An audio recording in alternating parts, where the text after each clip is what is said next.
میرا حضرت صاحب سے یہ سوال ہے کہ ہم جو مچھلی خریدتے ہیں اس کی سری جو ہے اس کو استعمال میں لے لینا چاہیے یا پھینک دینا چاہیے؟ مچھلی کی سری کھائی جاتی ہے. مچھلی کی سری کو کھانا بھی یہ سب کو آتا نہیں ہے، حالانکہ ان میں غذائیت ہوتی ہے. بعض مچھلیوں کی جو ہڈیاں بہت نرم ہوتی ہیں، چبائی جاتی ہے، ان میں بھی غذائیت ہوتی ہے، لیکن اکثریت کو کھانا آتا ہی نہیں ہے مچھلی.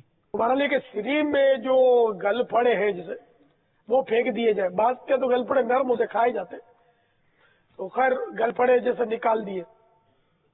اور اگر بہت بڑا سر ہے تو تھوڑا سا پر کا حصہ پھینک دیتے. یہ سر کا جو یہ پتلا پتلا حصہ ہے نہ بھی پھینکے تو یہ کھایا جا سکتا ہے. میننگ یہ کہ ان پر گوشت ہوتا ہے، ہر حصے پر گوشت ہوتا ہے. گل پھڑے اس کو بولتے ہو، لال لال کنگھی جو ہوتی ہے مچھلی کے سر میں، ان کنگھیوں کو گل پھڑا بولتے ہیں.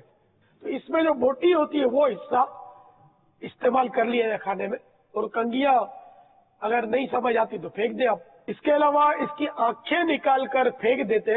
حالانکہ مچھلی کے پورے وجود میں آنکھوں کے نیچے جو بوٹی ہوتی ہے چکناہٹ والی، وہ سب سے زیادہ ٹیسٹی ہوتی ہے. جس کو شناخت تو وہی سمجھ سکتا ہے. مگر بڑی مچھلی میں بڑی بوٹی ہوتی ہے، چھوٹی مچھلی میں اتنی تو چکنائی ہوتی نہیں ہے.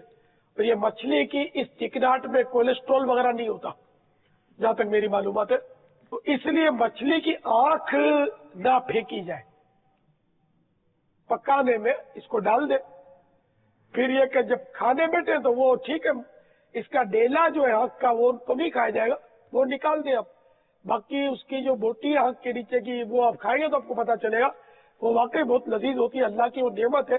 لیکن افسوس کہ یہ مچھلی جو کاٹتے ہیں وہی لوگ پھینک دیتے، اور عوام بھی ان کی سمجھ ہی نہیں آتی نا، وہ بھی بولیں گے کہ آنکھ نکال دو.